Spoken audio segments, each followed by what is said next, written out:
Eskimo Indian Olympics have been held every year since 1961. Phone books not involved, but these are more toys for you to play with.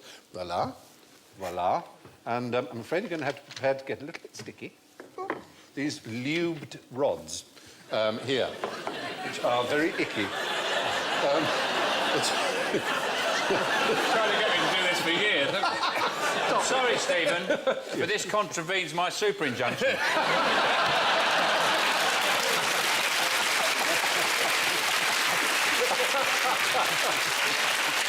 All you have to do is try and work out what the sports are in the World Eskimo Indian Olympics, as they're now officially called. Well, that's obviously... You can play it with Brian. It's actually... It's each one of these games is like most games, is there really basically to hone the skills you need for the environment in which you live. Is this a two-person game? It's a two-person game. Is it fire? Is it fire? No, leave the string for the moment and grab the stick and... It's all right. It's very Is that what I think it is? No, you have to do it with your hands. No. That's it. Like that. And it's the one who can basically, without twisting or jerking, the one who can get the stick off the other. Oh, Christ, I've got no chance.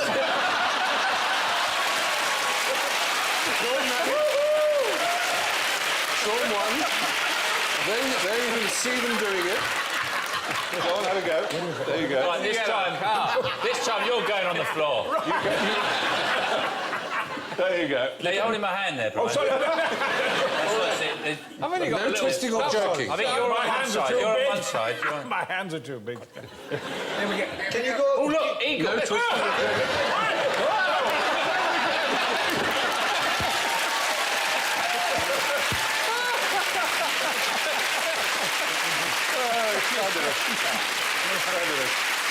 And we have a string game yet to play, which is another game. Right. Let me guess, we have to wrap it round our balls. No, you don't. You do have to wrap it around an organ. Oh, that's it. Fortunately, not an organ of generation. An auditory organ, one of your ears. Each wraps it round the ear. You wrap the other end down your ear, and you pull.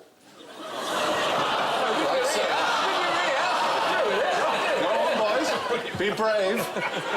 Put it round your ear. It's a pain endurance test. I'll go around the other ear.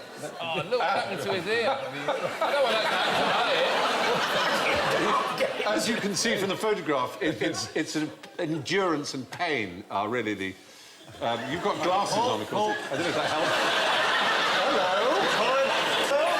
They've got quite springy ears. Have you got springy ears? Springy ears. Is that an advantage or a disadvantage? I think it's a disadvantage because they're very, very springy. No, whoa! I declare the winner there, Brian. Who's been winning on your side? Yeah, he's got it You've turned tied it in into a his hair. plait. I cheated, look, I tied it. You definitely cheating. These are official sports of the Eskimo Olympics. What variety of lettuce did they serve on board the Titanic? Iceberg.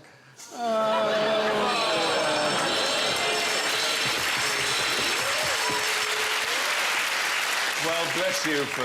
I took one for the team, as it were. You did take one for the team, no. The iceberg lettuce had been developed in Pennsylvania, but it was not available in Europe until many years later. Rosso, the answer is we don't know. Oh. We do know there were 700 So heads of close to lettuce doing on it. board.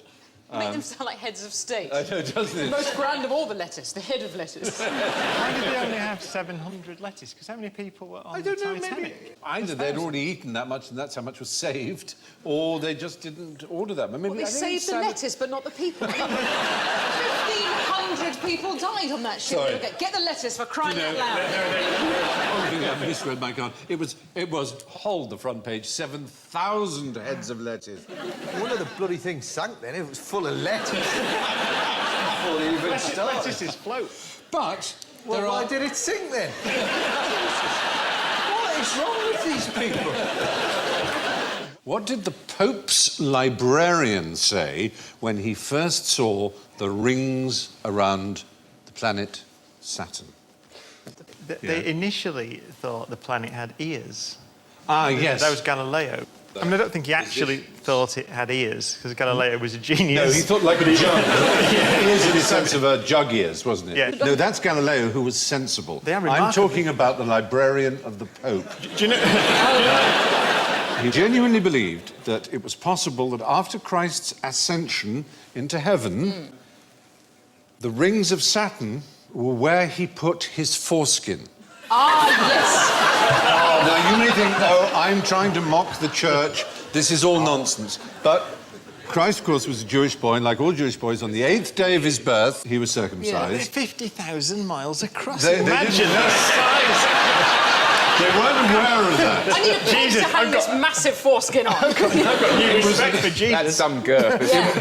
His name was Leo Alatius, and his essay was called De Praeputio Domini Nostri Jesu Christi Diatriba, a diatribe, a discussion concerning the prepuce, foreskin, of our Lord Jesus Christ.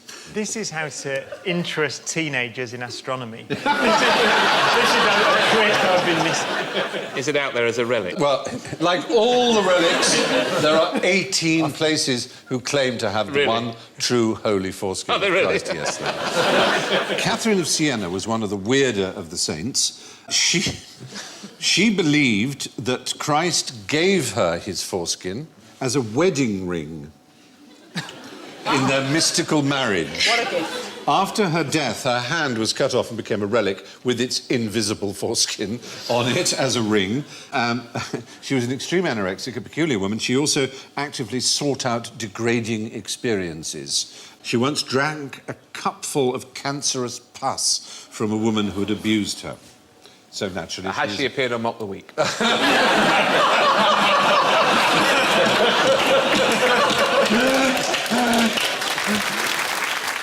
But now, more importantly, more significantly, how were the rings around Saturn actually formed?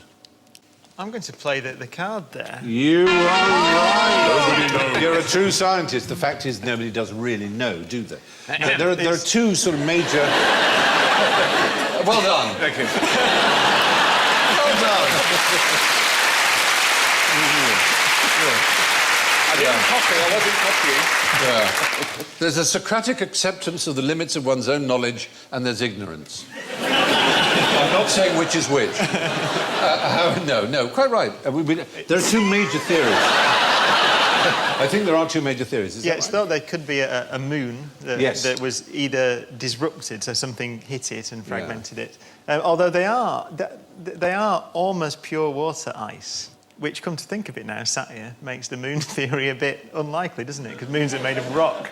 So actually... So the other But theory that would is be what- that it would be something to do with the formation of the planet itself, that Yeah. something spun off it in some way and then achieved a stable orbit around and then formed these... God And they spilled his don't drink. coalesce together. They're held, the structures are held by the other moons. There are over 60 moons of Saturn. Are they part of the rings or entirely separate from the rings? Some of them are inside small moons called shepherd moons, which go around and you get rings in between those moons. And then it's got moons outside the rings, which affect the structure of the rings. So they orbit outside and affect it. Quite so it's a big very moons? complex... Life-carrying moons? structure. Well, there's a moon called Enceladus, which is about as big as Britain. It's a very small moon. But it has fountains of ice rising up out of the surface. And it's thought that means that there may well be liquid water beneath the surface, so pockets of liquid water. Everywhere on Earth that you find water, you find life.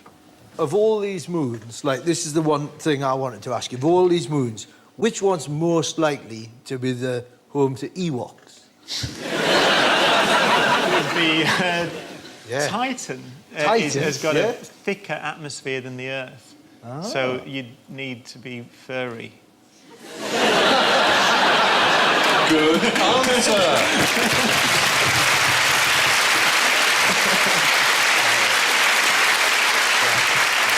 We just have to destroy the one that has Jar Jar Binks on it, though. That's David Tennant played Hamlet at the RSC. What did Tchaikovsky play? What? Tchaikovsky, being the composer, Tchaikovsky. Was he in the cast, Tchaikovsky? He was. Peter Ilyich. Not Peter Ilyich Tchaikovsky, the Russian composer. Another musician called Tchaikovsky. He was also a pianist, a rather startling and amazing pianist, actually. Most eccentric pianist. Richard Stilgoe. No, I've already told you his name. It was Tchaikovsky. Tchaikovsky. Were you saying that he played Richard Stilgoe? Yes. He blew into Richard Stilgoe and a noise came out the other end. You're putting him in the past tense, so I am assuming he may have shuffled off his mortal coil. To quote Hamlet, To quote. or indeed. And that will be the only quote. That's it now. I've blown all my quotes. Well, you've done damn well. It's a good start. Yes. So Yeah. if he's dead... He was dead. It was... so he's not The alive. skull? So he's a skull. Yes, he played the skull. Here we don't have the real skull there, but that's what a skull looks like. He was a very passionate Shakespearean. That is the real thing there, was Tchaikovsky, and he bequeathed it to the Royal Shakespeare Company, asking that it be used in productions of Hamlet for the part of... Do you remember the character? Whose skull it is that Hamlet... Is it Yorick? Yorick, Yes. Yorick, exactly, yes. Yorick. Poor Alas, poor Yorick. I knew him, Horatio, fellow of infinite Yes, jest. well, they went, alas, but wait a minute, this is Tchaikovsky, isn't it? He can play a tune on his teeth. There was quite a bit of trouble. There were health and safety issues. There had to be a Really? human tissue license had to be ordered in order for him to appear on stage. Did they cut his head off? I mean, presumably, so he's gone, when I die, I'd like my skull to be used by the RSC. But someone's got to saw it Yes, off and then and- rot it down a bit. The funeral directors were rather loath to do this. They thought it might be illegal, but they had to get clearance. And David Tennant every day held it in his hand. Tchaikovsky would have been very pleased. That's what he wanted, after all. Yeah. There he is looking at Look it. at that. Yeah. A tramp yesterday. You hope they've had to dirty it up again. Oh, they very much, yes. So that's not just a bit of the guy that's still clean. There's a little face still on there he's got to wash off.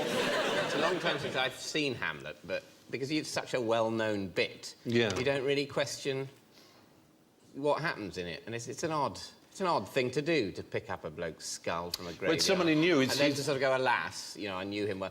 You, rather than going, I feel a bit weird having picked up his skull. Because I knew him. That's sort of what he's saying. He's saying, you know, it's ridiculous. I knew this man. I would sit on his lap when I was a boy, and he's just... We went to set the table on a raw. And he looks at him and says, so where are your jokes now? Yeah. You know, Not so funny now. It is one of the great contemplations of death and mortality. And it must be even weirder when you're doing it to a real person like that. David Tennant presumably knew the story that he was doing it to this chap who wanted it to be a symbol of death. It's going to be like I'm a Celebrity, isn't it? Agents are going to put their acts down to have their skulls used in that. Yeah, oh yeah, no, I'll get you your skull. You'll be in Shakespeare one day. It'd be awful, wouldn't it, though, if for your whole life you'd wanted to be an actor and it hadn't really worked out, and so you bequeathed your skull and it was used in a major production of Hamlet, and then all the reviewers said, I don't know, Yorick felt a bit stilted. So he'd ruined that scene, really. The 2001 census revealed to be the 4th largest religion in Britain. Oh, this is going to go off, but I'm going to say Jedi. No, the 4th largest number of people put Jedi as their religion, but they were not counted as a religion. Those who put Jedi were put in the box no religion. They were ruled out for being silly, weren't they? Well, basically ruled out for being silly. The 4th biggest religion is in fact in Wait, so Britain. Christian's got to be top one still. Muslim second. Yeah. Sikh, Hindu. Yes, 4th is Sikhs. There were 14 Scots who put Sith. Do you know when they released a press release about this? It's like something like 37,000 or something. Yes, it was 37,000 people huge, put Jedi more than down. that, 390,000. They released the actual official census form said, what was the number again? Sorry? 390,000. 390,000 was released as 390,000 Jedi there are. Which animal has the most genes? Des Lynam. Jeremy Clarkson. Jeremy Clarkson.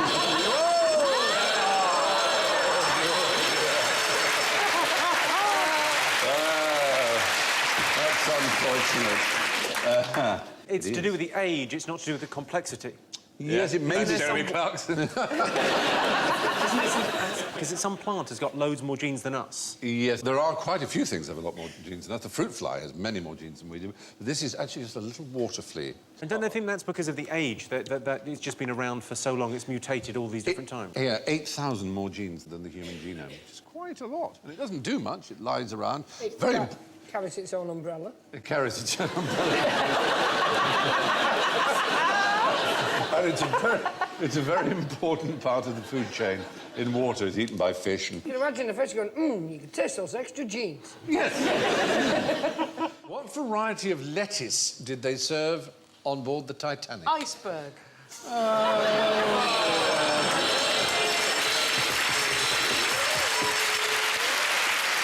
Well, bless you for... I took one for the team, as it were. You did take one for the team, no. The iceberg lettuce had been developed in Pennsylvania, but it was not available in Europe until many years later. The answer is we don't know. We do know there were 700 heads of lettuce on board.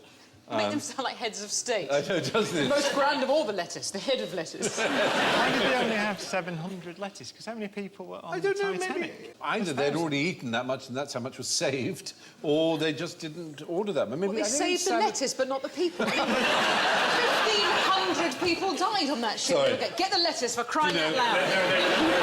I misread my card. It was, hold the front page, 7,000 heads of lettuce. One of the bloody things sank then. It was full of lettuce. Before they even started. Lettuces float. But... Well, why did it sink then? What is wrong with these people? How do you get a goose interested in volleyball? Joe. I like to reply with the question, how do you get anyone interested? I believe the removal of clothes is part of the... isn't That's it? beach volleyball, though, isn't it? Yeah, no. Well, when I say in volleyball, really, I should be using an indefinite article. There's a great difference between a goose being interested in volleyball and a goose being interested in a volleyball. Ah, make one out of goose food. That would do it. Oddly enough, you don't need to do that. If their natural egg is light blue and flecked with grey, scientists have found that you can make the eggs bigger and bigger and make them really bright blue with great big black polka dots, and they'll sit on those instead. In other words, there's no upper limit. It's about the shape and the colour, not the size. Yeah, it's a bit like us. We should eat enough food to keep ourselves alive, but we have no upper limit in the amount. We'll have another bar of chocolate and another one, and we end up looking like me. And we shouldn't. Is that why you're wearing the Cadbury's livery? Hoping for a freebie, as always. No, it is, evolutionarily speaking, the bigger the egg, the more likely it is to want to sit on it because it's more likely to be a healthy, larger chick. They'll be thrilled. This is going to be the most amazing Exactly, goose ever. that's the thing. And so you can literally go up inside, they'll sit on a volleyball because that's a kind of flaw in nature, if you like. I have to say, we have to include ourselves in this, don't we? I mean, there are certain things we need, but we don't need in excess, like sugar and fat and sex, and yet we spend a lot of our time eating chocolates and doing things on the internet. Sounds like my perfect holiday, that does. It's brilliant, doesn't it? Sugar, fat and sex, yes, But we've got the awareness of that we do that. We at least have the awareness. The goose sitting on the volleyball isn't thinking, oh, this is a bit much. The world doesn't need giant geese. You're right. We have the extra curse of consciousness that we're fools. They're just fools without knowing it. It's called supernormal stimuli, and it seems to exist in a lot of species, actually. Yeah. Anyway, geese like their eggs, the bigger the better. And they just don't know where to stop, which may seem stupid, but name an intelligent bird. Yes. Me. What did Mussolini want Italians to eat to make them big and strong? Oh. He had a national propaganda day for this foodstuff, and he wanted Italians really to take to it in a big way. Was it a vegetable? Some sort of... Not quite a vegetable. Nuts. Not nuts, no. Right. It's something Italians do eat. They have a specialist dish. Ravioli? Risotto. Risotto, which is made from... Rice. Rice, exactly. And Mussolini wanted to kick Italians off the habit of eating pasta and to get them into the habit of eating rice. And Italians didn't take kindly for this at all. And so here are some paddy fields, some Italian ladies growing rice. And singing while they do it. And singing as they did it. And rather extraordinary, he had on his side the Futurists. You probably know about the Futurist movement, which was a bit like... Not yet. The Dadaists and the... not yet. Very good. Still almost too quick. Yeah. That was brilliant. Yeah, but the Futurists were an art movement, and they were pretty witty. And Filippo Tommaso Marinetti, who was one of the great Futurists, he said that pasta made Italians lethargic, pessimistic and sentimental. And this caused outrage, as I'm sure was his intention. He opened his own restaurant and he had some extraordinary dishes. I mean, way ahead. I mean, ahead of Heston Blumenthal or anybody like that. Here, this is my favourite one. It's called aero food, all right? Pieces of olive, fennel and kumquat are eaten with the right hand, while the left hand caresses various pieces of sandpaper, velvet and silk. All the while, the diner is blasted with a giant fan and sprayed with the scent of carnation to the music of Wagner. Isn't that a dish? I think somebody should have the guts and the wit to open a futurist restaurant again. There are other ones. There was chicken fiat. A chicken is roasted with a handful of ball bearings inside. When the flesh has fully absorbed the flavour of the mild steel balls, chicken is served with a garnish of whipped cream. And there's one called the excited pig. A whole salami skinned is cooked in strong espresso coffee and flavoured with eau de cologne. I think you've been to motorway services. What do you call an Irishman with no nipples? That's Richard Harris, of course. In A Man Called Horse. God. A Man Called Horse. It's a great movie, isn't it? Things. It seemed extreme when I first saw that, but now there's guys in Camden Town that have that done. Yes. Yeah, that'd be an Edinburgh show now, wouldn't it? Yeah. Part of the festival. He deserved 10 times worse than that for writing MacArthur Park. Oh, yes. Cake left out in the rain. Someone left the cake in the rain. Who cares? My nan left the cake out in the rain. It would have absorbed all the rain. She made a very dry cake. He didn't actually write, to be fair, to Richard Harris. It was written by Judy Webb, but he did sing it, and he's guilty of that. But this question isn't about Richard Harris. This is about Irishmen with no nipples. It seems bizarre, but there is a real historical point of interest here. What could an Irishman never be if he had no nipples? Symmetric. We're going back to the past. Symmetric. We're going back into the past in Ireland. It's a very peculiar thing, but part of your way of showing loyalty to your sovereign, if you were an Irish subject in the ancient days of the Irish kings, was you had to suck their nipples. Right? So, and you may say, well, OK, but what kind of person doesn't have nipples? There would be fights, contests, and people would apply, as it were, to be King of Ireland. And if they were found not suitable, they would have their nipples cut off, which meant they could never be King of Ireland. Sorry, they did it like Britain's Got Talent. Basically, yes. This is how Britain's Got Talent should just tweak it so that it's the same. It would be quite something. But there was Old Crochan Man, which was one of the peat bog discoveries, and he was so well preserved that when he was discovered, it wasn't archaeologists or museums or anthropologists who were got in touch with, it was the police. But in fact, it was from between 300-odd to 100-odd BC that this person had died. So the chances of getting... well preserved. You would describe that as a cold case. No, yeah, you would. The chances of getting a conviction... But he was so well preserved, people said, oh, my God, you know, here's this recently killed body. But he was found with nipples pinched and cut off. So he appears to have been someone who basically was deprived ritually of his attribute of kingship before being killed. So there you are. That seems to be the case. But there are extra points if you can tell me the national colour of Ireland. Well, this feels like a trap. It does indeed. That's the flag, but that's not necessarily an indication of what the national colour is. Blue. National colour. Blue is the right answer. Get in. Very good. Well done. Yeah. The fact is, of course, it's changed. Now everybody thinks it's green, and green is where one paints themselves green in Chicago and New York for St. Patrick's Day. But St. Patrick's colour was blue, and it was known as St. Patrick's Blue. The coat of arms of Ireland, you may see, is a shield of a harp against a ground of St. Patrick's Blue. And the Irish Guards are distinct because of the blue in their bearskins. So blue was always really the colour of Ireland until really... It was in 1798 when they had one of their many rebellions, and green then became a symbol of Irish nationalism and sort of took over from blue. Sucking a king's nipples was a gesture of submission in ancient Ireland, so if you lost yours, you couldn't be king. In what way is Iceland's most recent volcano similar to Genghis Khan? I think they're both shag nasties. Genghis Khan apparently has shagged everything that moves, and that he is the father and mother of all populations in Europe and Asia, so he shagged everything that moves. and the volcano, of course, has spurted out, had an orgasm of ammonia, and has fertilised Europe. Good answer.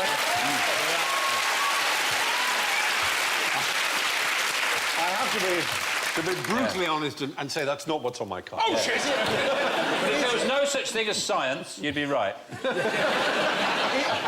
I think I know what it is. Yes, go on. I think, obviously, that volcano stopped lots of transport going on. Yes. He must have stopped something happening, which the volcano stopped happening. You're in this right here. The odd thing is it's both very beneficial, especially at the moment. It's a thing we talk about a lot. Now, that volcano poured out, they reckon, between 150,000 and 300,000 tonnes of carbon dioxide. So there's a huge amount of carbon came out as a result of it. But, if you remember, no one flew for however long it was, and the lack of flying saved 3 million tonnes.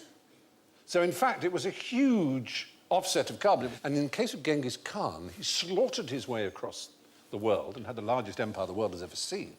4 times bigger than that of Alexander, twice the size of the Roman Empire. And he killed about 40 million people. And the result was there was so little farming that the forests grew back. And you can time a huge benefit to the world from his slaughter. But that's rather extraordinary, isn't it? So what do we have to pronounce? Now, yes, that's what I was... How did you know that I was going to ask that as a supplementary question? I thought you already did. Oh, did I already say it? Oh, that or I read it off the Oh, you read it off the audio? You great big cheater! There. I would now like you to pronounce the name of the volcano, and it's written up there for you. Oh, God alive. You're prawn rings. You should have been a newsreader. With your accent, you've got the best chance. It looks a bit like that, yeah? Any thoughts? Ye Jaff Yally Jockcrow. Yeah. Brian, I think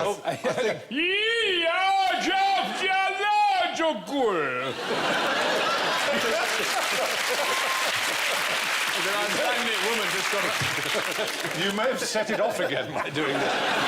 Yeah. I think the umlaut changes it, doesn't it? Those two little dots. The two dots. Yeah. And I think, actually, the way you're supposed to pronounce it is... Hutch. If only. It changes it. Apparently, it's Eyjafjallajökull. Leiokodl. And is that translated big smoky bastard? Yes. Yeah, you will go by ferry. Basically the answer. Who had to return to their birthplace for the census? This is going to be one of those things where we say Joseph and Mary, and it isn't Joseph and Mary because that isn't what you It isn't that at all. Yeah. Because that we don't... Woods. Is it? It's not clever. Always been one step behind. The story is given in one of the Gospels, Luke, where it says that Caesar Augustus, if you remember, in those days issued a decree that a census should be taken of the entire Roman world. And we know this is just simply poppycock. The dates are all over the place, isn't it? And you know, there was never a census of the entire Roman world. And there is also absolutely no truth in the fact that you had to return to the place of your birth in order to complete a census, if there were a census. There is only one reason why Luke would want you to think that Mary and Joseph went to Bethlehem to give birth. To fulfil the prophecy. To fulfil the prophecy is the point. Is that in the Old Testament it says the Messiah will be born from the stem of Jesse. And that means... what is the stem of Jesse? Do you know what... There's so many answers, I don't even know where to begin. What time is this broadcast? King David, in the Bible, was David, son of Jesse. And in the various prophecies, they say the Messiah will be born in Bethlehem from the stem of Jesse, i.e. from the family. But it's all about Joseph. And Mary, supposedly, is a virgin. So the stem of Jesse's got... Nothing to do with it. I know the whole thing doesn't make sense. What? Which is obviously not. I know, don't let me for a minute. I spent a lot of time on this as a kid. And Yeah. Don't tell me now. Don't let the scales fall from my eyes now. It doesn't make any sense anyway. If you were going to count people, I mean, say we had the census here, I'd have to go back to Copenhagen. That would just be ridiculous. Exactly, that's the point. He's only put in there in order to get him to be born in Bethlehem. And Luke is the one of all the Gospel writers who's most determined to fit in all the prophecies. And it wasn't laterally, and like a kind of a Bethlehem tourist board type thing where they said, is there any chance you could place this story here? we got the guys with the relics ready to go. The minute you shift it to us, like we can. Like, you know, like Santa Claus, Lapland versus Santa Claus North Pole. Yes. Right? This is probably exactly an excellent parallel to draw between the two things. But Lapland have just decided that's where Santa lives. And, of course, the real St. Nicholas came from Turkey. Of course. And lived in the North Pole. The things we've really been cheated on are the really interesting books that should have been in the Bible. As you probably know, the Bible was assembled over a long period of time, well after the birth of Christ. Well, it's about 300 years later they got together. There were the constant conferences going on, deciding on which bits of scripture they should include in an official Bible. And there are some absolutely wonderful ones about the infancy of Christ, which I would like to share with you. And wouldn't this make you more interested in Jesus? This is one here. They're the infancy Gospels, which were rejected from the final cut of the Bible. Is this like an Easter egg, ironically, on a DVD? Mary dismounted from her beast and sat down with the child Jesus in her bosom. And there were with Joseph 3 boys and Mary a girl going on the journey along with them. And lo, suddenly there came forth from the cave many dragons. And when the children saw them, they cried out in great terror. Then Jesus went down from the bosom of his mother and stood on his feet before the dragons, and they adored Jesus and thereafter retired. Oh, that's fantastic. That's great. No, wouldn't you have paid more attention in Sunday school if there had been more of those? And you're reading that to us in your Harry Potter voice as well. I'm sorry, that goes with the territory. The Bible meets Puff the Magic Dragon. Yes. Fantastic. That is typical. Oh, that lizard. Oh, that's a dragon. That's a dragon. Right? Yes. Who first cracked the Enigma code? Yes. Was it the Poles? Top man. Absolutely right. You're a good soul. Yep. There's a general feeling that we did all the work, but in fact it was a Pole in 1932, as early as that, who first cracked how an Enigma machine worked. But in the late 1930s, the Germans changed the way they worked, so that I think there was something like 364 billion possible settings each day to the daily code. Now, that's not something you could guess. But the first one to crack it in the beginning to see how it worked was a young Polish mathematician called Marian Rejewski. And if you ever go to Bletchley Park, and I do urge you to do so, there is a splendid statue to him. And have they got a good shop there? They have a very nice shop. They also have a museum of computing, which I know would excite you almost. Oh, indeed. Indeed, I can... Already moist. I mean, it is well established. The work on Enigma did do a great deal to hasten the end of the war. Eisenhower estimated that it shortened the war by 2 years, which is hundreds of thousands of lives. So it was an extraordinarily important thing that these boffins got together. But how do you think they were first brought together at Bletchley Park? What was the first move the government made to assemble the boffins? Singles club. It was almost that. It was a telegraph crossword competition. Especially fiendish telegraph crossword. And the winners were sent letters saying, you might be our kind of chap. But anyway, they then soon became aware that having people who knew that cart horse was an anagram of orchestra was not going to win them the war. They needed really great mathematical minds. It's when the world changed, isn't it? It's when the world changed. It'll be fascinating conundrums that the Nazis will set us. But we'll have to find clues and follow them. No, you just need a supercomputer.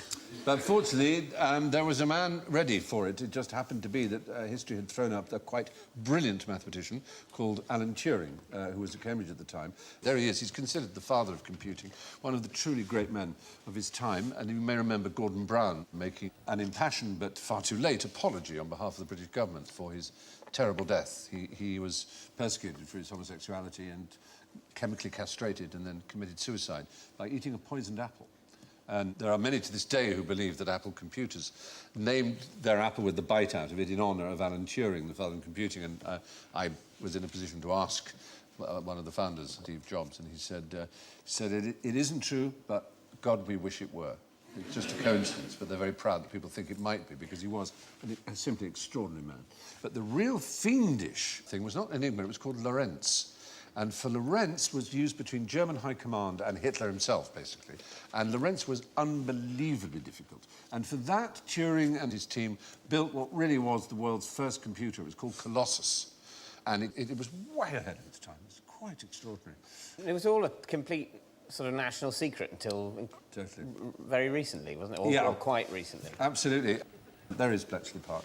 And it is open to the public. I'm a big advocate for it, so I make no apology for banging its drum. It's a great place. It's an interesting choice that we took as a nation, though, you know, during the Second World War, which was an expensive experience for us and left us bankrupt. But out of it, we had basically invented the computer, and we decided to make it a secret. Yes. Rather than, in any sense, attempting to monetize it. Actually, we gave the secret of Colossus to the CIA.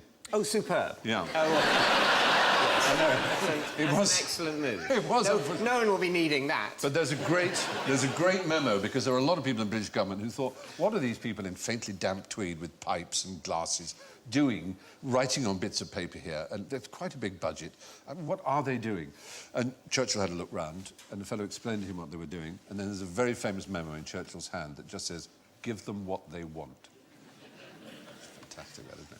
What can I just ask, and you may not be able to answer this, but what was the nature of the Enigma code? Was it mathematical or was Yes. I mean, don't ask me to give you the precise details. I'm really no expert. But it was a purely physical, mechanical device, but it had so many different rotors that had so many different angles and positions that there were hundreds of billions of permutations. It was our job was to intercept or work out what the code word of the day was, and then we could translate the messages. It was all very odd. But they were very lazy. It relied on Germans making mistakes by using the names of their dogs and things. So a lot of intelligence was gathered about the people in naval intelligence in particular, about what their dogs, their girlfriends, their addresses and things like that, because it's a bit like passwords, you know. I'm beginning to think that people will be able to hack into my John Lewis account now. Not named after your That's dog, ironic. surely. They invented a computer and finished the war early, but the cyber war being waged by China will be the death of all of us. Yeah, there is some... You know, the worry about it is, I mean, I was speaking to a man at Los Alamos, which is where they developed the nuclear bomb, and obviously the science now goes in other directions. They said they had something like 1 million attacks an hour on their sort of cyber front-end security. And I said, what, hackers? And they said, no, nations. Well, let's be honest, one nation. And I was interviewing him on camera, and I said, would it rhyme with Biner? And he said, it might well do. And I said, that's how many times they're battering on the doors of your security. Well, they said, must do, you know, they've got thousands of computers. Absolutely, they're just slave... Trying to work it out 24 hours a day. And presumably we're attempting in our own befuddled way to do the same. If we've got a ZX80 on it 24 Except when Wimbledon's on. Yeah, we've got a crow that can get a tiny bucket out of a Perspex tube. Take that, China. How long do the best hugs last? 20 seconds. That's a very long hug. I would start getting embarrassed and restless if someone hugged me for 20 seconds, but... Do you want to test that? Yeah. Do we test that? Yeah, no, please. Oh, hello. Here we go.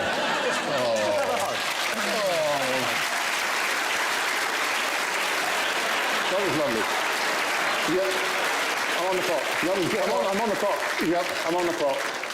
That was... Oh, God, this is too long. It is really bad. It is really bad. This is too long. It is really bad. Oh, we're unembarrassed Did now. you say I'm on the clock? On the clock, yeah. That's got to be at least 20 seconds, and that was embarrassing. That was very uncomfortable. Yeah. No, see if you can beat it.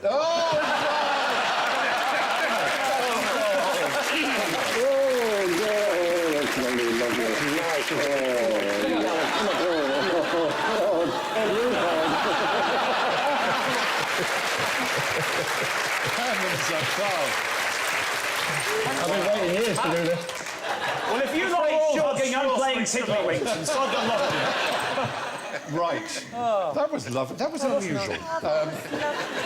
I wasn't expecting that response, but it was charming. You're both wearing very nice aftershave, by the way. Hang on, do you want your watch back? Would you like my aftershave? Gorgeous aftershave. Now, there have been tests. It seems weird. 4 or 5 seconds. Well, 3 seems to be the answer. 3 is the perfect time, you mean? Or... It seems to be that there is a kind of inbuilt human moment, which is 3 seconds. If it's less than 3 seconds, it really is a bit kind of... Well, that wasn't really a proper hug. It was 2... 1, 2, 3. That's nice. It's just actually a rhythm that seems to be built in to the human race. This 3-second period is known as a moment, and it happens in a lot of the things we do. Don't say it. I just can't wait for my great aunt to come round and give me a hug. It's all very nice, and I'll go, it was 4 seconds, you bitch.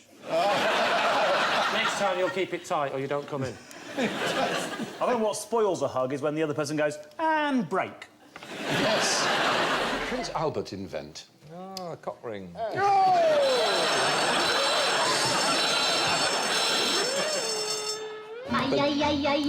The comb over. There was bizarrely, there was something he actually did invent, which is not quite as intimate as the item of piercing jewellery that you referred to. A cutlass. No.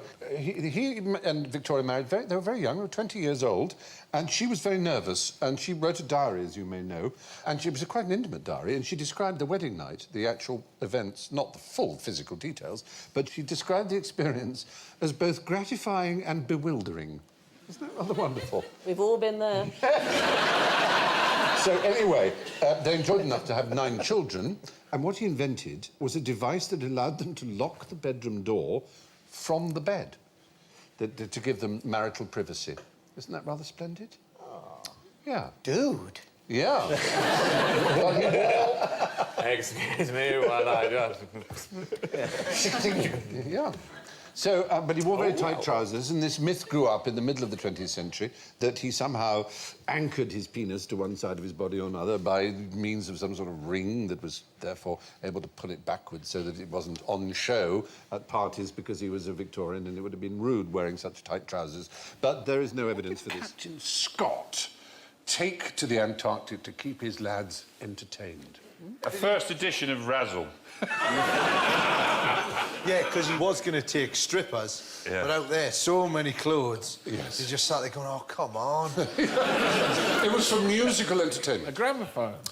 There was a gramophone on the second one, but more extraordinarily... Triangle. No, much more extraordinarily. A piano.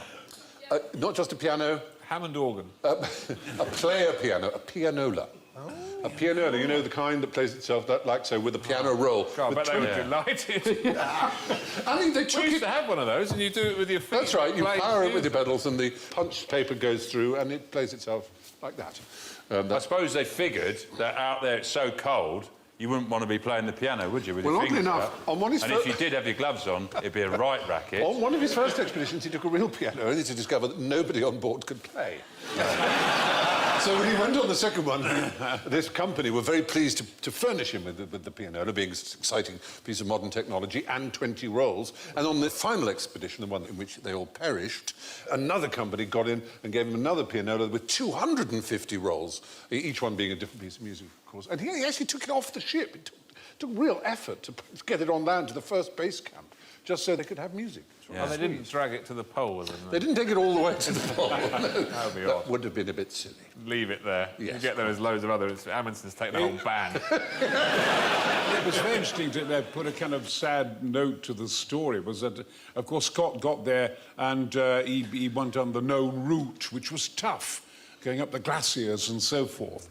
But Amundsen, of course, went a different route and found it was easy, and he was lucky. So he got there days before Scott did. And when Scott got there, of course, he discovered the Norwegian flag. And when Scott got there, he saw the Norwegian flag.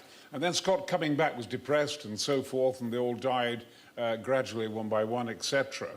But Amundsen got back to Norway, and he was in the bath. And his wife came into the bathroom and said, Scott has died on the way back from the South Pole. And Amundsen said, he's beaten me. Oh, really? Yes, because he meant by dying, it was Scott of the Antarctic and not Amundsen of the Antarctic. He just became a hero. Well, he became a hero. What he should have said was, can I have his piano? Well, the one on the left of the photograph is the famous Oates, who, if you remember, was the one who sacrificed his life, who left the tent, said, maybe some time. Yeah, and there's Scott in the middle. Do you remember the rather moving the last words he wrote in his diary, which when they discovered... We took risks, we knew we were taking them, and things have come out against us. Therefore, we have no reason to complain. He ended with the words, for God's sake, look after our people. Yeah. What do the signal bars on your phone mean? Well, it means how much signal you can... Don't be scared. Well, they mean how how well thing you're with the receiving speaking of sky thing that it come close through, to you. and then it not there, all gone. You're getting it. I need it in English, How I'm much afraid, in you order get- to be able to give I mean, if points. you've got a lot- Talkie power, all gone away. Sky no fly down in here. Big bird in sky. Yeah. You're either connected Go or you're away, not be connected, talking no aren't you? by. So, Basically. So Me here, levels not of now. connectivity are a bit Yes, relevant. the fact is, really, again, I would have accepted a nobody knows card. Too late now. Me here, not because now. basically, there is no standardisation between manufacturers and different handset makers have different ways of showing what is apparently a full signal, and we're all apparently really thrilled because, oh, look, I've got 5 bars going up. Absolutely meaningless. Yeah. How many nobody knows questions are there in this tonight? Nobody knows. What I find really annoying is when you're talking to someone on the mobile phone and it cuts out, and then when they call you back again, they say, oh, don't know what happened then. In the past, I've always said, well, it must be you because I've got 5 bars, but now you're you telling know. Exactly. I'm afraid that is... It is... You've pulled the rug from under me, Stephen. I'm sorry to do that, but that's one of the things we do on this show. Nobody knows quite what the signal bars on your phone really signify. Given the choice, what would be the next best thing to having a Nobel Prize winner in our audience tonight? Dennis Leary had a great joke about the Nobel Peace Prize. He said, the Nobel Peace Prize, I'd kill for one of those. That's very good. Now, there is a sort of serio-comic version of the Nobel Peace Prize. Oh, it's the Ig Nobel Awards. Yes. The Ig Nobel Prize is given to people who usually are genuine scientists who have conducted research, some of which is just a little bit weird. There, for example, we have on our left a woman who invented an emergency bra that could be torn apart and turned into a gas mask. And 2 gas masks, obviously. And there on the right is the inventor of the Ig Nobel Prize, Mr. Mark Abraham. And I'm proud to say that in our audience we have a winner of the Ig Nobel Prize, Professor Chris McManus. Are you there? There he is. Hooray! Now, Professor McManus. They called you in the press the oddball professor. Perhaps you'd like to tell us the reason you won the Ig Nobel Prize. Well, I got the prize in 2002 for some work that was done half a lifetime earlier in 1976. Yes. And the paper was published in the most prestigious of science journals, Nature, and it was called Scrotal Asymmetry in Man and in Ancient Sculpture. So your work was looking at how male testicles were asymmetrical? Precisely. I've got an issue. Well, maybe you could help because you're an expert.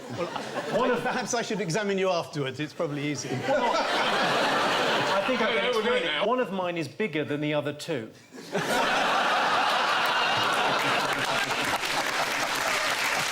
Very good. Now, here's one of the oddest things about Iceland is, well, I'll show you. Have a look at this. These are Icelandic. What do you reckon they are? Legs. Yes. If I were to tell you that those are empty, does that help? Hollow leg. Yeah. Oh, they're Icelandic cock pants. Is it because, like, when you go out on the beach, everything shrinks? So you basically just put them on, and then it gives you a little bit of... Just, yeah, profile. Bit Are extra. they a pair of trousers, a pair of ski pants? They are a pair of trousers made of human skin. Nice. Yeah. They are on display at the Icelandic Museum of Witchcraft, which is an extraordinary place because Icelandic witchcraft is pretty odd. And what happens is you ask a friend, right, that when he dies, can you have his skin? Can I have your legs? And if he gives you permission, you then flay the skin below the waist, all of it completely in one piece, right? And you wear them as sort of tights, right? It gets weirder. You then have to steal from a widow a coin. And you put the coin inside the scrotal area, the sac there, which you see the whole thing is more or less complete. If it's a blow. With a written incantation. And then... You open a bank. And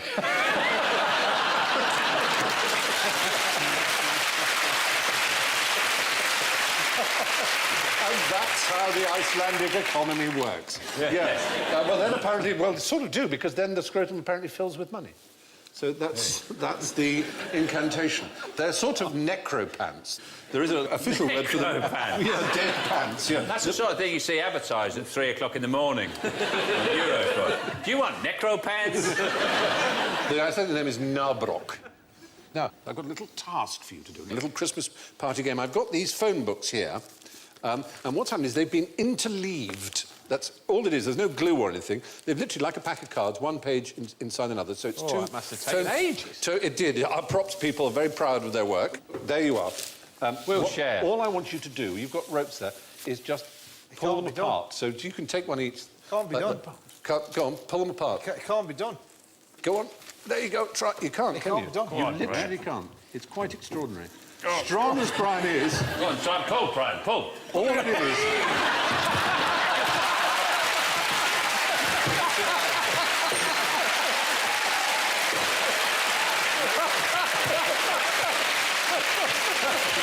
Sean's alive!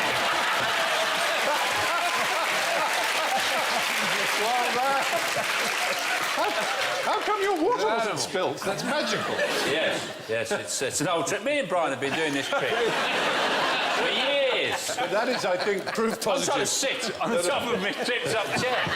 A man as strong as Brian, he may be able to pull Sean off his chair, but it can't be done. In fact, you need 8,000 pounds of force in order to do it. Really? It really is quite bizarre. It's friction. And it's just replicated each time. I know, it is. It's so... This time if you loosen them... This time it's me. This time it's personal. Having a tantrum.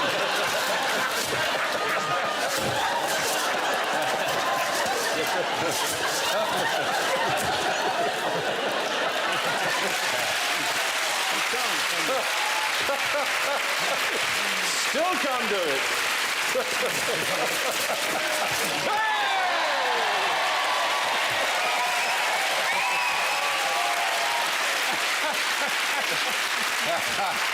When is the present? Oh, I'm not going to fall into that trap. Who's going to say it? Well, it's not really a trap. It is a genuinely interesting question. I mean, there are different ways of trying to describe what the present might be, but let's talk about the present in terms of archaeology. Archaeologists actually have an acronym, BP, which means before present, and they can date the present. It's an exact date, January the 1st, 1950. That's the present. That, for archaeologists, and there's a very good reason for this, and you might be able to work it out. If you did, I'd be very impressed. Is it plastics? Not quite that. Bakelite? When archaeologists... No, archaeologists are interested in the distant past. And recently, in the last 100 or so years, certain techniques have enabled us to discover... I say us, I mean... Carbon dating. Carbon dating has allowed us to discover how old things are. Now, in the 1950s... Basically, they decided by January the 1st, 1950, we had so screwed up the atmosphere with nuclear testing that no carbon dating could be trusted after January the 1st, 1950. So that is known as the present. See, these archaeologists need to learn a bit of physics, though. According to Einstein's theory of space and time, which is our best theory of space and time, there's no such thing as a present moment which spans the universe, or indeed even the Earth, or in fact even two people moving relative to each other. It is absurd to think of an event that might be happening now in a galaxy and me doing this as being simultaneous. That has no meaning cosmically, does it? You can swap the order of them as long as they're not causally connected. I mean, we don't know how time works at a very fundamental level, actually. But time's arrow. I mean, I actually got my head around that a bit. Yeah. Because you don't need maths. If you think that everything's going forward and as it does, it decays. Yes. So then you understand entropy. Yes. I just look, for instance, all you need is an analogy to make that's pertinent to you. So in my case, all relationships. And then you realise, of course, you've got that perfect 18 months, and then they're dead. The second law of sexual dynamics. Yes, that's how according to me, that's how I extrapolate. To make it statistically significant, though, you have to have an awful lot of relationships. Oh, I do. And they really do also the law of entropy. I've got my hands on the American nuclear trigger. Without putting yourselves to too much effort, see if you can tell me what the code is. Secret trigger code. The secret trigger code given to every American president between the years of 1960 and 1977. I think that if you've got to remember it under pressure, and it would be a pressure situation, beginning the end of the world, it's got to be something quite simple. It's 00000000. That literally was the code. 4 zeros twice, 8 zeros. 8 zeros. I've got it back today. And 8 zeros, that was the password. Is that because you're just about... It's the end of the world, and you're going to go, oh.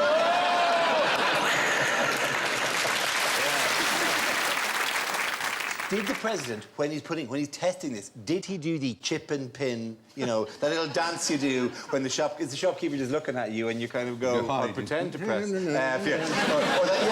Well, you do a book, because I just do a cover. No, because you not noticed polite shopkeepers now do this, which is what they call the penny chews. We just go like that and they do I think it's pretend to do other numbers than the ones they're doing. Yeah. So you're there with the lovely Debbie McGee going... Do your number, but while you're doing your number, you say a different number slightly under your breath, so you look like a bit of an... Well, that's like you're all rubbing your tummy and patting your head. Like Yes, that is clever. His number's 457. But because the people I always most hated at school were those who, when they were writing in a test, did that. Yeah. As if one cared about what That's dribble they wrote. because you're not an idiot. Oh, no. It's just such a creepy way of behaving. So I always just do like that, grandly make sure that my number is... I published mine in The Sun once. It went quite badly wrong. That was very funny. I couldn't understand it because they were complaining that everybody's bank details had been left on a train by a civil servant or somebody, and I thought, well, it doesn't make any difference because all they can do is make a deposit. So I published my number, and there you go, there's my bank account number. What are you going to do with that? And the Diabetic Society helped themselves to 500 quid.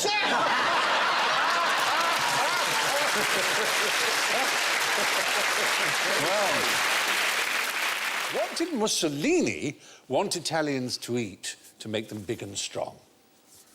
Oh. He had a national propaganda day for this foodstuff, and he wanted Italians really to take to it in a big way. Was it a vegetable? Some sort of... Not quite a vegetable. Nuts? Not nuts, no. Right, broccoli. It's something Italians do eat. They have a specialist dish. Ravioli? Risotto. Risotto, which is made from... Rice. Rice, exactly. And Mussolini wanted to kick Italians off the habit of eating pasta and to get them into the habit of eating rice. And Italians didn't take kindly for this at all. And so here are some paddy fields, some Italian ladies growing rice. And singing while they do it. And singing as they did it. And rather extraordinary, he had on his side the Futurists. You probably know about the Futurist movement, which was a bit like... Not yet. The Dadaists and the... not yet. Very good. It's almost too quick. Yeah. That was brilliant. Yeah, but the Futurists were an art movement, and they were pretty witty. And Filippo Tommaso Marinetti, who was one of the great Futurists, he said that pasta made Italians lethargic, pessimistic and sentimental. And this caused outrage, as I'm sure was his intention. He opened his own restaurant, and he had some extraordinary dishes. I mean, way ahead. I mean, ahead of Heston Blumenthal or anybody like that. Here, this is my favourite one. It's called Aero Food, all right? Pieces of olive, fennel and kumquat are eaten with the right hand, while the left hand caresses various pieces of sandpaper, velvet and silk. All the while, the diner is blasted with a giant fan and sprayed with the scent of carnation to the music of Wagner. Wow. Isn't that a dish? I think somebody should have the guts and the wit to open a Futurist restaurant again. There are other ones. There was chicken fiat. A chicken is roasted with a handful of ball bearings inside. When the flesh has fully absorbed the flavour of the mild steel balls, chicken is served with a garnish of whipped cream. And there's one called the Excited Pig. A whole salami skinned is cooked in strong espresso coffee and flavoured with eau de cologne. I think you've been to motorway services. What went up by 57% during the Blitz? Oi, oi! Yeah. House prizes? Was it Mother Brown's knees? By 57%. Oh, they were always up listening to the Cockneys during the Blitz. Yeah. Always up. Yeah. The birth rate? No. Grave robbing? Crime. Oh. Crime went up a huge amount during the Blitz. Sorry, do you count crime as dropping bombs? Because if that... No, if that's listed as a crime, then there was a lot of that. It's not a crime in actual law, in fact, to do that, unfortunately. Crime? But no, I'm talking about Londoners' crime, yeah. Mad Frankie Fraser actually said it was just terrible. It was a tragedy when Hitler surrendered, because wartime London was a criminal's paradise, is the way he put it. It was. I mean, all he had to do was get an ARP warden, you know, like Hodges in Dad's Army, Napoleon, all that. You put one of those on, and people just obey you, and a tin hat with a W on it. And people would actually help them load their cars with stuff they'd stolen. So, here, come here, help me load this car. They go, oh, yes, because you're a warden. I mean, it was Are you suggesting that's what the Queen Mother was doing in the East End? Not... My granddad was one of those. Was he an ARP warden? Well, he says that. Oh, I'm sure he was.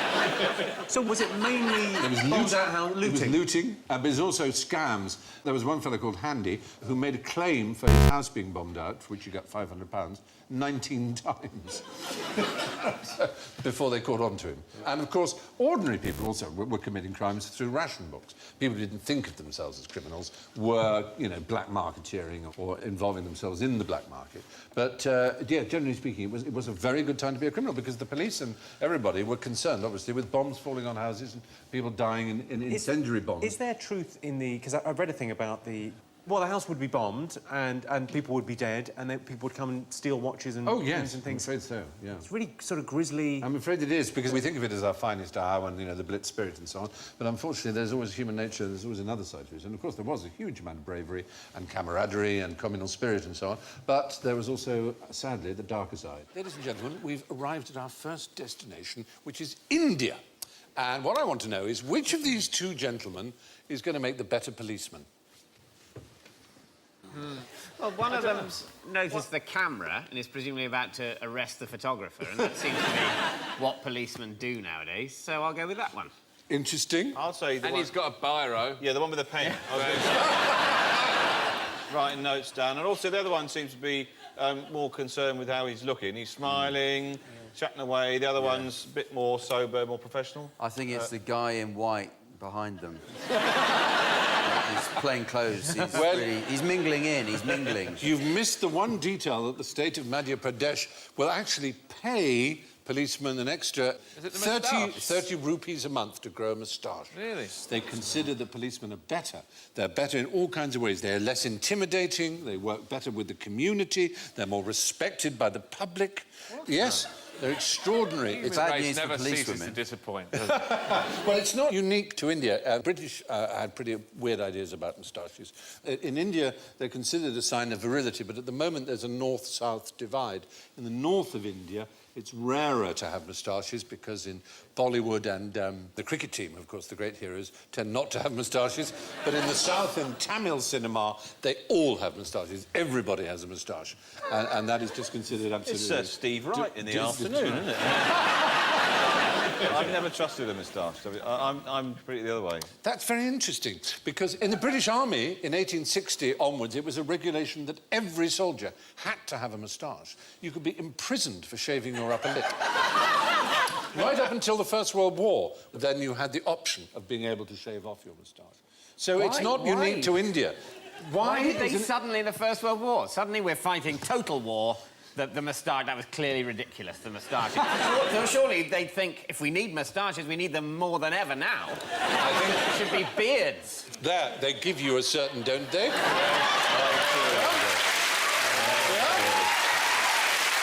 think so.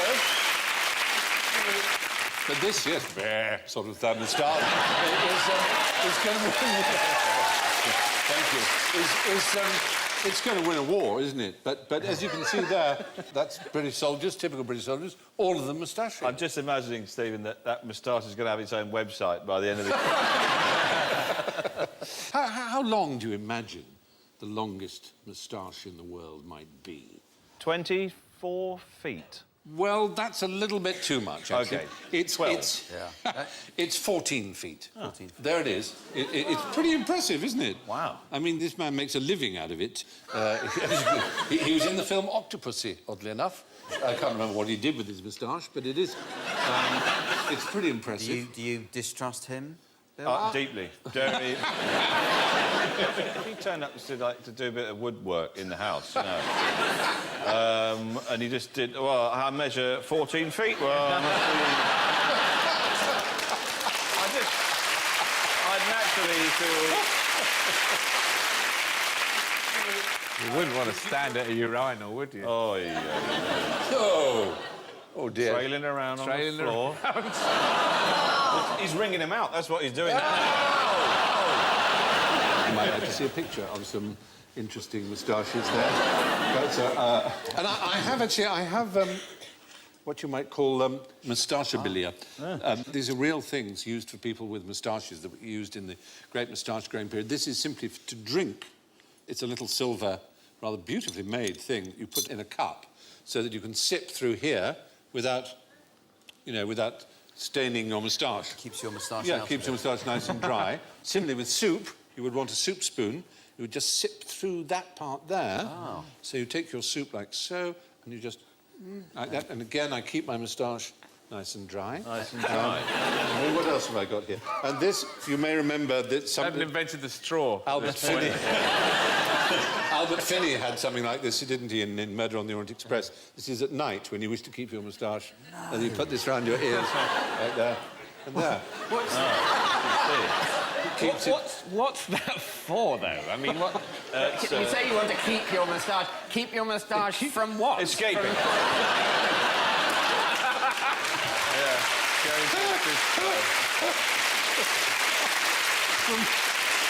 Wild creatures of the night, I don't know.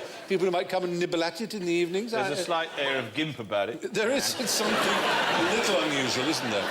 The odd thing is that people who are using that spoon and that drink cover, they're people who don't want to look stupid. I don't want to look like a complete arse. An idiot. So excuse me when I get out all my paraphernalia for keeping soup off my moustache. It is true. What you're saying is entirely true. What did Prince Albert invent? Oh, a cock ring.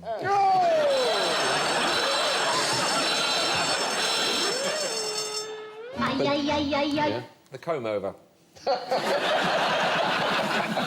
There was bizarrely something he actually did invent, which is not quite as intimate as the item of piercing jewellery that you referred to. A cutlass. No. He and Victoria married, they were very young, they were 20 years old, and she was very nervous, and she wrote a diary, as you may know, and it was quite an intimate diary, and she described the wedding night, the actual events, not the full physical details, but she described the experience as both gratifying and bewildering. Isn't that rather wonderful? We've all been there. So anyway, they enjoyed enough to have 9 children, and what he invented was a device that allowed them to lock the bedroom door from the bed, to give them marital privacy. Isn't that rather splendid? Oh.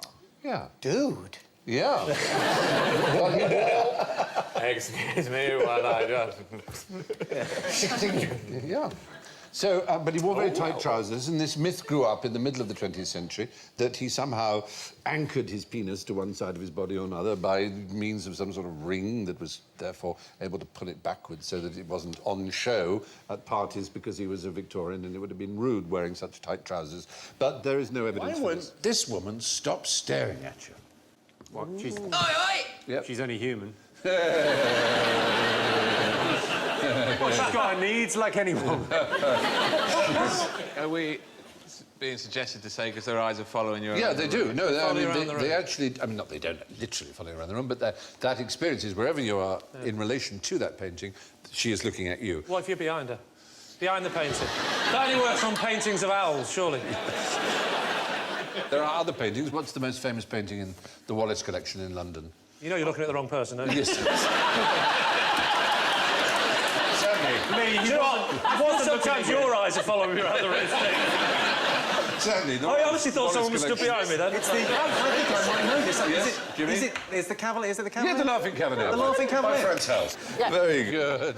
That has the same quality as well. I mean, it's true of a lot of portraits. Well, surely it's true of any painting where the person is looking at the artist. It's not unique to that painting, is it? No, it isn't. Any painting where the subject is looking towards the camera, straight for want of a better word. is the point. The strange thing is, if you have a painting where someone's looking down, even if you get down to where the eye level is, it will never look at you. You would look mad in an art gallery doing that. Look, he's looking at me! Look at me, look at me! Stand up, But it doesn't look at you, that's the thing. You only look at you when they're looking straight out like Well, this. it's not like because... that in Scooby-Doo, though. Scooby-Doo, right. There's Yeah. always somebody behind the painting, isn't there? And they really that's are. true. And the They eyes really are moving following you in around. those horror films. Yeah. Yeah, exactly. It's like, if you were to look at me now... Yes. ...and I walked over there and you carried on fixing your gaze forward, you wouldn't be looking at me. So you would think it would possibly be true of the painting. But you're not looking at the eyes of the painting. You're looking through the eyes of the artist. So wherever you stand, you're looking through the eyes of the artist, not through your own eyes. Good night. That's rather beautifully put. Except that Stephen is three-dimensional and the painting is two-dimensional. Yes, so the that painting- doesn't work. But because I'm looking at you through my eyes, so if I walk over there, I'm still looking at you through my eyes, so it doesn't work. But I'm not looking at his eyes, the subject's eyes, am I? I'm looking through the artist's eyes, and they stay fixed at all times. Sorry, can I just ask you... So it's like bending light. It's like having a telescope that bends round, and you're doing that looking through the artist's eyes. Do you know what? In a really I'm here all nice weekend. way, Lee, I'm going to say I don't think you've fully understood it. Have you changed the word nice to patronising? Well, I mean... And you're very kind with the word fully, because I don't think I understood any of it, did I? Shakespeare coined over 1,000 new words, but not all of them caught on. Here are some of the ones that didn't. See if you can put them into a sentence for me. Sweltery, quatch. Quatch. I've got a sweltery quatch at the moment. Already we're there, aren't we?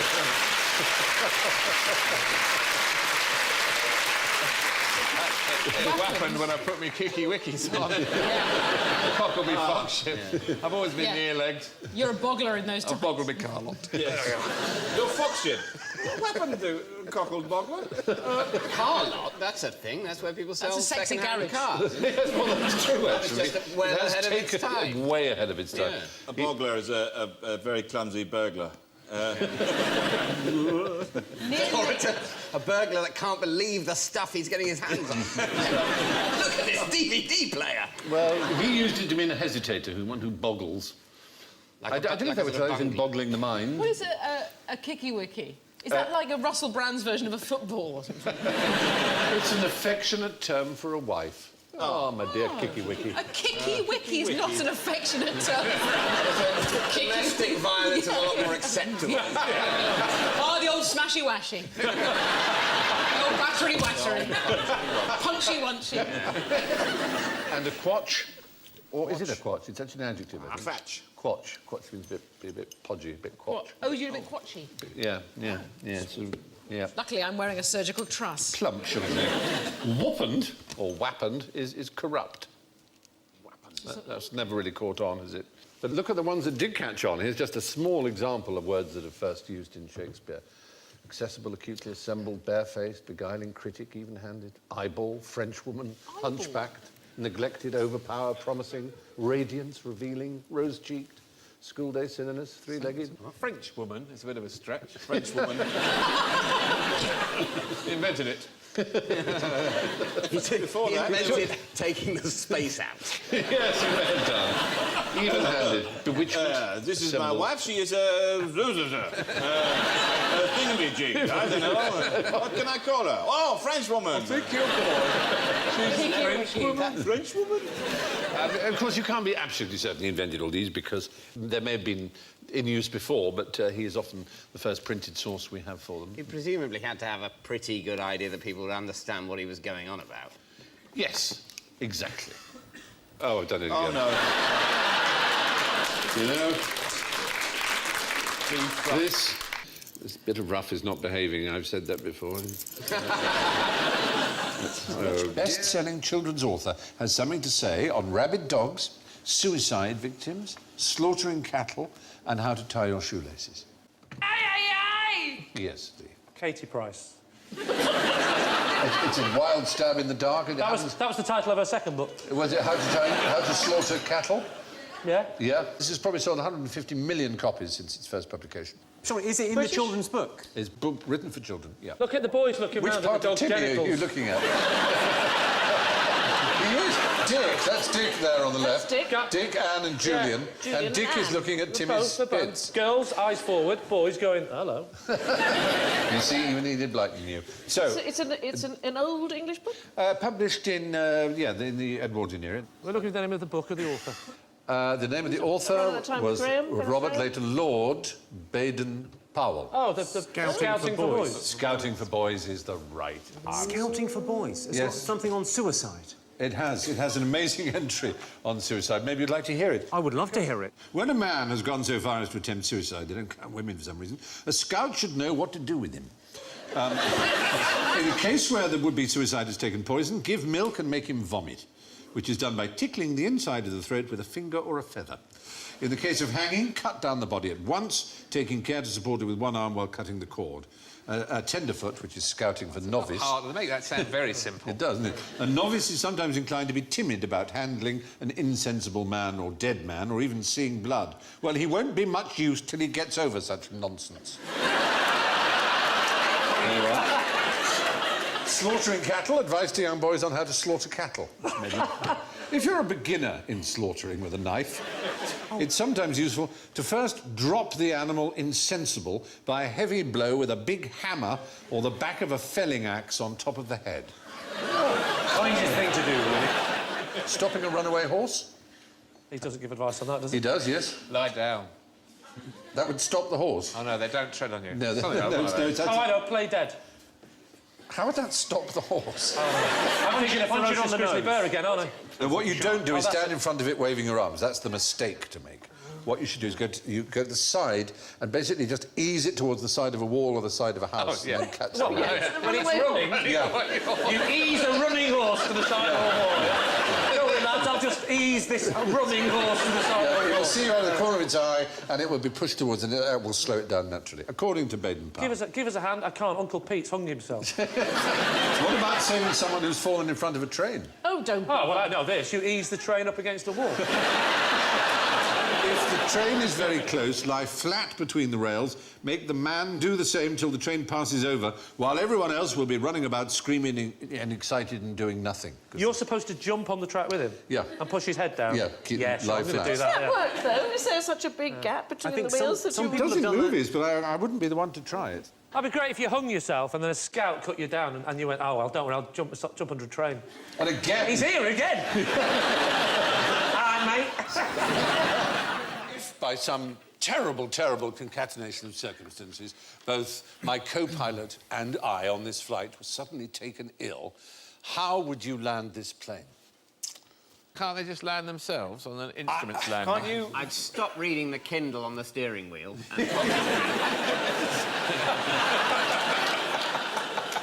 That would be a wise start, yes. Don't you radio... the co-pilot slumped, normally. Yes. In these situations. Yeah, someone talks you in. And somebody talks you in? That's what happens in the movies, definitely, isn't it? Yes. Like Robert Duvall probably would be good. Yes. That's who I'd ring. Or Lloyd Bridges in the case of Airplane, the movie. Perfect choice. Yeah. Yes. Presumably there are legal problems with someone talking you down, though, because you could then subsequently sue if it was interpreted by your relatives that you were given bad advice. So probably these days the air traffic controller would refuse to give advice and would say, "I'm sorry, we're not covered for my saying." That's right. You'd have to sign a waiver and sort of text it to them, and then they would insurance would cover you to be talked down. It is a minefield. Extraordinarily and happily, it has never occurred in commercial airline travel history that someone has been, as it were, oh, gosh, can anyone fly this plane because the pilot and co-pilot are ill or dead. It's never actually happened, but it would be fraught with difficulty. They have tried various simulations. For example, those with American civil private pilot licenses in America who can fly light planes were invited onto simulators of big jets. Yeah. And one of them couldn't even operate the seat that moved him towards the control. Another one turned the radio off. Another one turned off the autopilot and instantly crashed the plane. So the fact is, it's incredibly difficult. Stephen, am I allowed to say that in your uniform how incredibly unlike a pilot you look? So what do I look like instead? Be brutal, be frank. No, I think you'd be the chap who calls himself the bursar. Who comes round, he's got a big leather wallet and takes money for duty-free. Yeah, calls himself the bursar. Yeah. Yes. He calls himself the bursar? Yes, I think he does, yeah. Or the purser? The purser. The bursar is like the one that does the money for a... Public school. Yeah. Yes, yeah. Well, what kind of planes are you flying on? Yeah. Yes, the bursar will be collecting money for the end of term jamboree. Here on a Charterhouse Air. Yeah. The bursar with the trolley, and then with the drinks, the groundsman. Anyway, the fact is it's fraught with difficulty. The first problem you would have is simply getting into the cockpit, because since 9/11, of course, cockpits are locked. And if the pilot and the co-pilot were truly too ill to be able to fly, they may well be too ill even to let you in to the cockpit. But, Do they have a secret knock? It's a lovely thought. When they go and give them their lunch, though, surely they have to get in. Yes. So they must have a coded knock or something, like, it's me. I've got your lunch. Something like that, and they go, oh, must be the lunch. It must be, it must be to do with the lunch. The lunch is. Now, why do I say lunch is? Because there's more than one. But why is there more?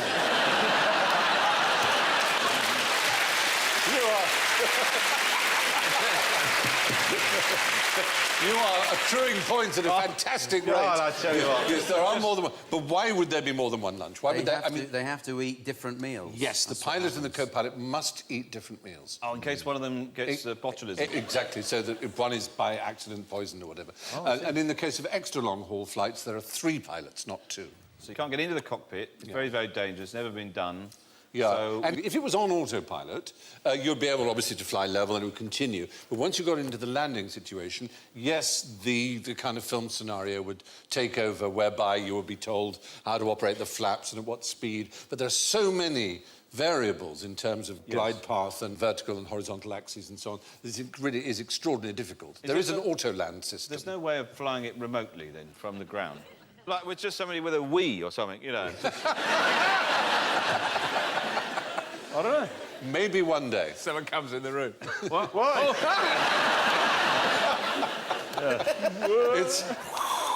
It's a horrifying thought, but fortunately, as I say, it never has yet happened in major commercial air travel. Which international head of state snubbed Jesse Owens after his triumph at the 1936 Olympics? Oh, go on. Yes, go.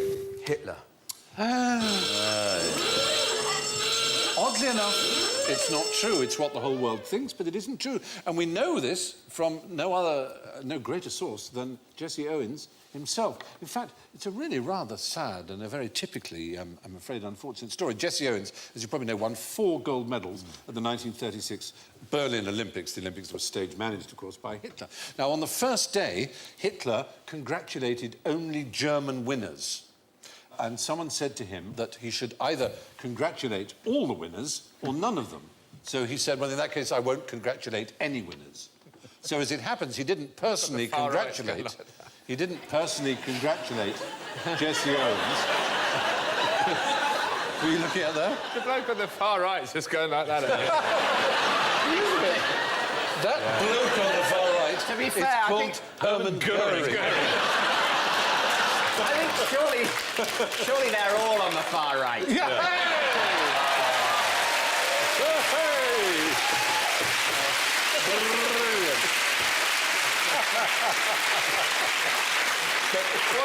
They're all just taking bets on how high the high jump was going to go.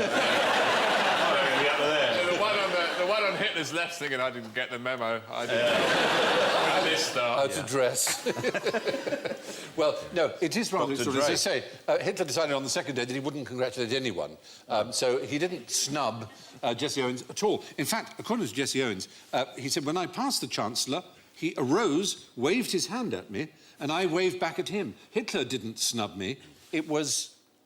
Who snubbed him? So Hitler wasn't such a bad guy after all. No, it's not that. It's not that. The jury's still out. Hitler is, we know, is bad. It just so happened he didn't snub Jesse Owens. King of England. No, FDR. Oh, bastard. The president of his own country. Now, it's a terrible story here. It was FDR who snubbed me. The president didn't even send me a telegram. He won 4 gold medals. When I came back to my native country, after all the stories about Hitler, I couldn't ride in the front of the bus. I had to go to the back door. I wasn't invited to shake hands with Hitler, but I certainly wasn't invited to the White House to shake hands with the president either. He had to use the goods lift of the Waldorf Astoria to get into the reception for returning US athletes, as he wasn't allowed to use the front door. So Sammy Davis Jr. couldn't go in the front door of the hotels in Vegas where he was performing. I know. It is simply astonishing. He had to go through the kitchen. Yeah. That still happens to me, though, sometimes. What did cricketer Thomas White invent in 1771? The Yorker. The Yorker? Yeah. To hear a German say the Yorker... I don't know what it means. It's a fully pitched up ball, but it's a great to hear a German What's googly then? Yeah. Googly is...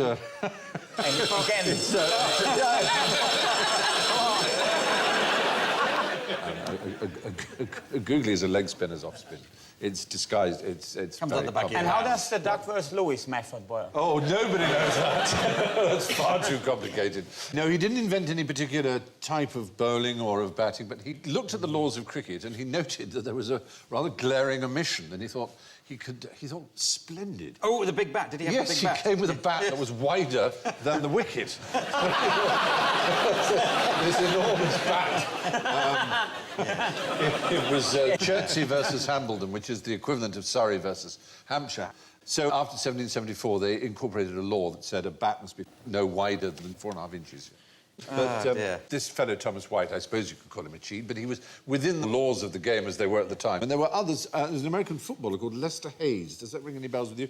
Of the Oakland Raiders, who had such success as a catcher in the late 70s that he was the Defensive Player of the Year.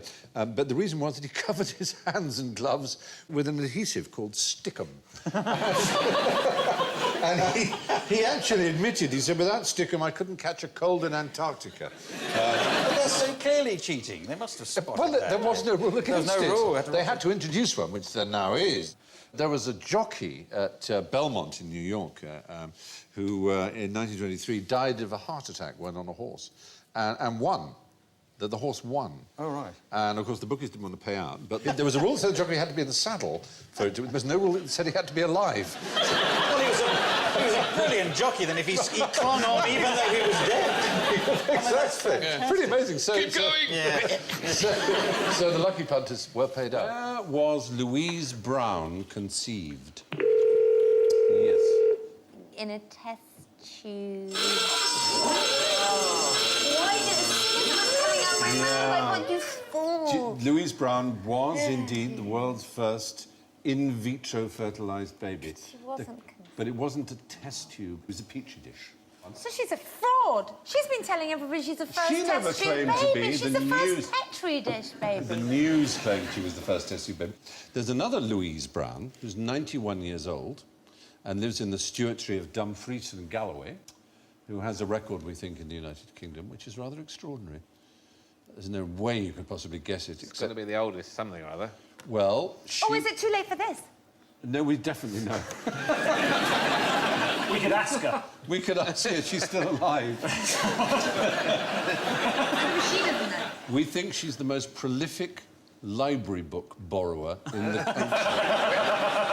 She has read... That's too much of a leap from Yeah, it is. fertilisation. It just happens to be the same name. She's read just under 25,000 books. Well, she says that. She's borrowed them. No, but that...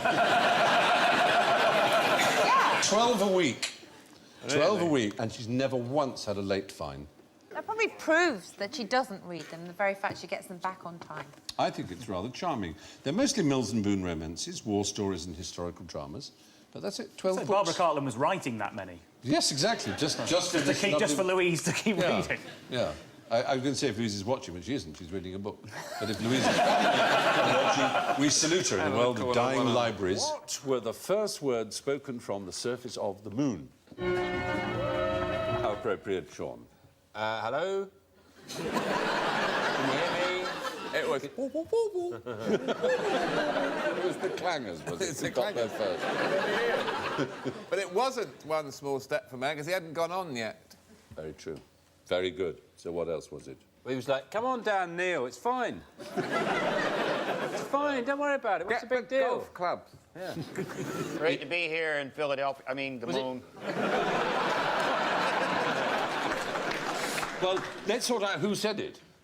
Who said the first human words uttered on the surface of the moon? Neil Armstrong. No. Buzz Aldrin. Yes, it was Buzz. He was in charge of the steering of the module as it landed, and 102 hours, 45 minutes and 25 seconds in, he was saying 4 forward, 4 forward, drifting to the right a little. That's good, that's good. Something garbled, and then contact light.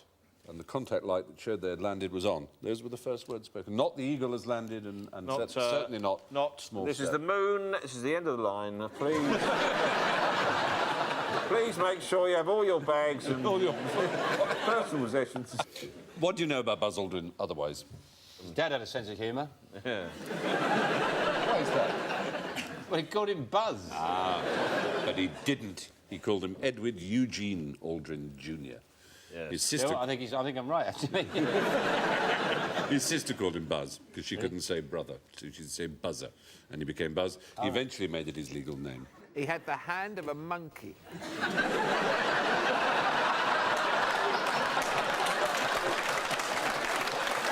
Very good.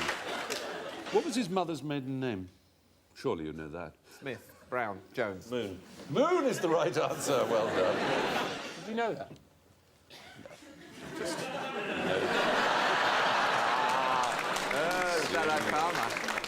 We've got this little example of a sort of optical illusion here. So if you photograph it in the right way, as you're about to see, the eye plays extraordinary tricks on you.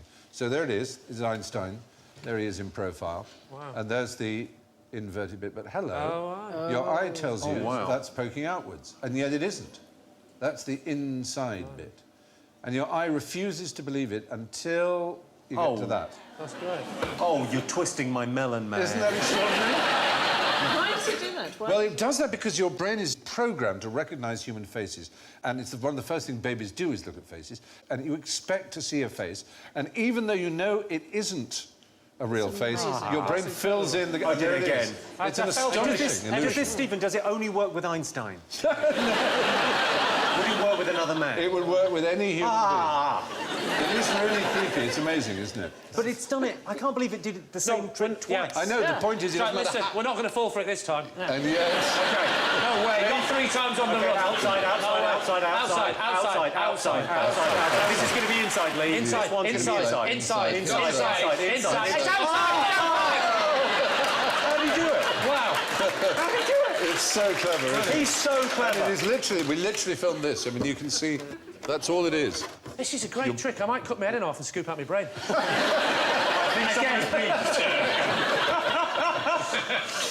a wonderful thing. It would make the most wonderful blancmange or something, wouldn't it? Wouldn't it? Right. Are we going to bother with the rest of the show? Because I could happily just... I mean, it's lovely chatting and everything, and I love what we do, but let's just... You're hypnotised. Have you got any others apart from Einstein? No, I tell you what we can do. We can make the Queen happy or sad. Oh. We've got a £5 note. You can do this with your own £5 notes, but we'll give you the demonstration. OK. There it is. You do a little fold.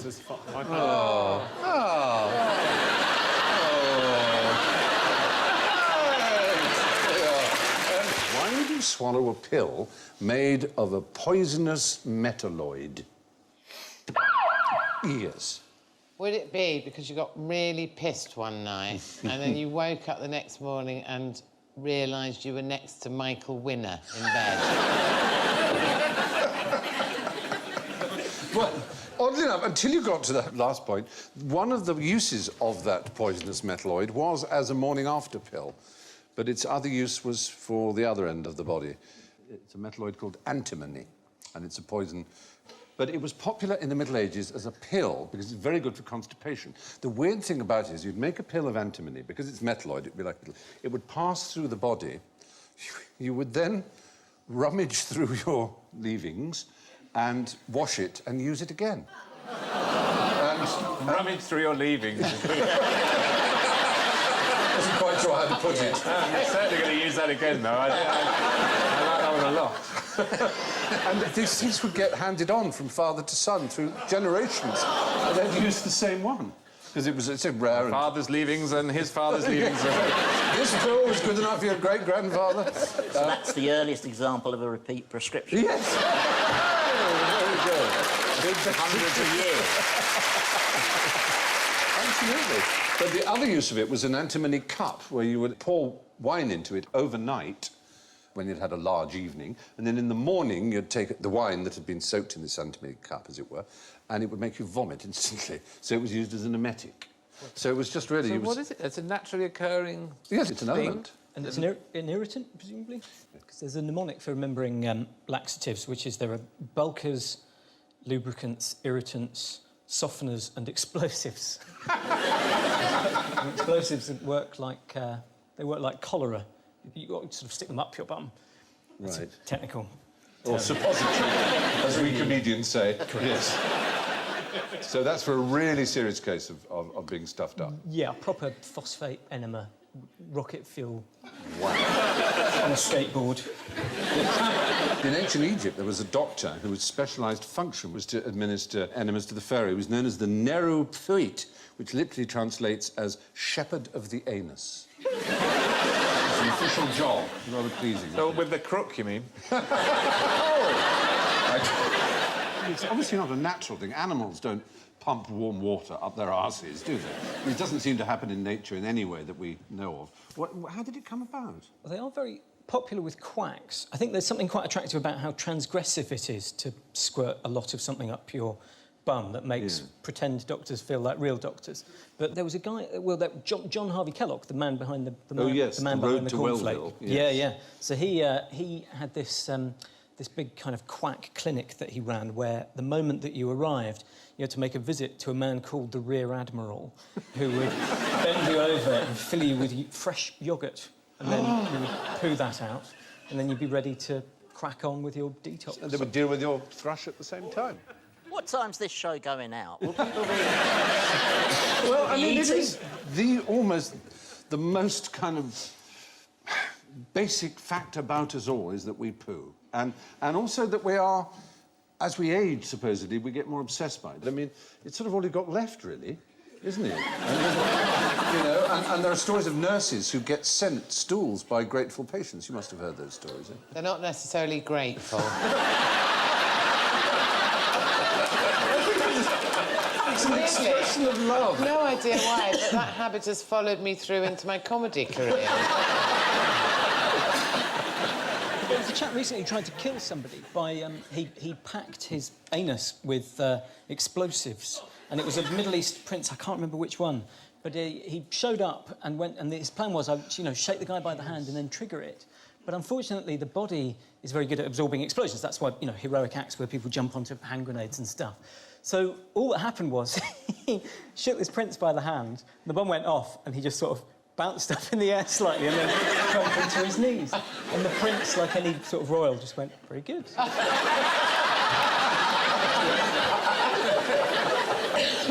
Oh, dear, oh, dear. Well, that's antimony. As I say, antimony pills were quite literally passed down through the family. Sigmund Freud, Mark Twain, Henry James, a loony from Newcastle, and the Holy Ghost have in common. Well, Mark Twain, I know, had a link, but I don't know about the others. He was sceptical about Shakespeare because he thought that a toff wrote it. He didn't believe that a normal boy from Stratford could write. Right. Could write he properly. was what you might call exactly a Shakespearean skeptic, as were the others. That's to say, Sigmund Freud also believed that, and Henry James, and the Professor Looney, that was unfortunately his name, though I believe it was pronounced Loney, from Newcastle, who wrote a book in 1920 called Shakespeare Identified. There was this whole movement, started in the 19th century, really, with the idea that it might have been Francis Bacon who wrote the works of Shakespeare. There was particularly a woman called Delia Bacon, who was an American and was completely insane, really. She came over to England and wrote a 625-page book. God. In which she didn't even mention the name Bacon. And then when she died, she claimed she was the Holy Spirit. She claimed she was the Holy Spirit? Yes. So the Holy Spirit, if she was right, also doesn't believe Shakespeare wrote Shakespeare. So if Bacon was one candidate, there are two other main candidates. Oh, hang on. What was it? Marlowe. Christopher Marlowe. Christopher Marlowe is one candidate. But the most popular Earl one... of Oxford? The Earl of Oxford is, yes, indeed, Edward de Vere. Is that Edward de Vere? That's Edward de Vere. Wow. There's a lot going on there, isn't there? There is, isn't there? How does he keep that hat on? It's sort of Kate Blanchett with a moustache. But, there are serious people. I mean, Freud liked the fact that he lost his father early on, like Hamlet, because, of course, he had an Oedipus complex theory about Hamlet, Freud, so he liked that idea. Who else? Looney invented a rather fanciful scenario because the Earl of Oxford died in 1604 and Shakespeare carried on writing plays many years after that. So... that might almost be the point at which to abandon the theory. Yeah, you'd think. Instead of which he claimed that before dying he'd left a whole sheaf of plays and that his servant, Shakespeare, then just produced them one after the other. Isn't the Tempest written sort of 4 or 5 years after he died? 6 years, maybe, even after he died, referencing sort of stuff of the time. So after De Vere's dead. Yes, quite. He probably just left insert topical gag here. Yeah, that's right. But there are Mark Rylance and Derek Jacobi, both supreme actors, and they both believe that it was the Earl of Oxford. There isn't a shred of evidence, as far as I can see. It sort of doesn't matter. On the basis that what Shakespeare means to people is the guy that wrote those plays. And so if the guy that wrote those plays is a different guy that wrote those plays, that's still what a great guy. Yes. It's not an earth-shattering conspiracy, really, is it? That No. It isn't him. Over 5,000 books on the subject, incredibly. Yeah, I know, it's extraordinary. Yeah, no scrap of evidence. Not real evidence, to be honest. No, it's just speculation. And the odd thing is, they often say, oh, we know so little about Shakespeare. There are very, very few people of the Elizabethan era about whom we know more. I mean, Ben Jonson, for example, who was a very famous playwright. We don't even know where Ben Jonson was born or how many children he had. If other people were writing the plays, why didn't they say so at the time? Well, quite. I mean, that's the bit I don't understand. It always seems to go, he didn't write all that. Well, wouldn't it have come out if other people had... Yeah, but if it was Ben Jonson or any of those others, jolly good luck to them, I say. Was it just because he wasn't posh? Does it just come? Does it That come down to is basic kind of class snobbery. system? They think, well, he was just this kid from Warwickshire and he was a woodlander, and but in fact, his father was a glover, which is a perfectly decent trade, as you say, and he went to the grammar school there, almost certainly. And He's sort of, you'd think, exactly as far up the society as you'd expect a major writer to be. Yes. Not, it's not like now the best novels are written by the Duke of Westminster. No. Now, his vocabulary. How many words do you think he used? I'm not counting repeats. He used a lot, obviously. Yeah. Dagger, murder... This could take us a long time, yes. Well, we've got to start somewhere. You've got to start somewhere, you're right. Yeah. 5,000. Yeah. They're 20,000 words. 20,000 words. And how does that compare to the average vocabulary of a Briton, would we say, roughly? That we 4 times as much. No, half as much. Half as much. Less. Surprisingly, yes. I mean, we're not saying that Shakespeare used every word he knew in his books. I'm sure he left lots out. I don't remember the word clitoris. He didn't use hard drive. I think it's in the second folio. Oh, it might be. So it's about half that of the average modern English person's vocabulary, because obviously he didn't have certain words to call on, like, texting or vajazzle or whatever.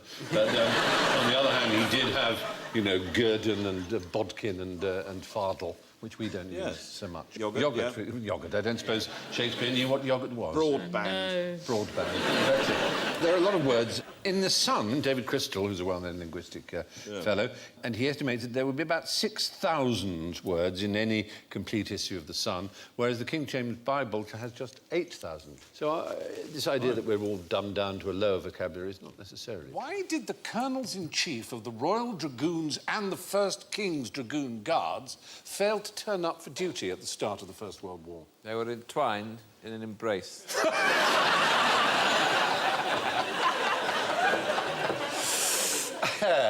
Only now can we reveal the truth. It was one of those embarrassing things about... Oh, I know. Yes, go on. Because it was Kaiser Bill. Yes. Kaiser Bill was, in fact, the Colonel-in-Chief of the Royal Dragoons, and Franz Joseph the Habsburgs was the Colonel-in-Chief of the King's Dragoons. So that's a security risk. It was a bit, wasn't it? But we carried on doing this. If it turned out that Osama bin Laden was actually, an admiral of the fleet, that would have been a nightmare. We appointed Emperor Hirohito a field marshal in 1930, so we carried on doing this.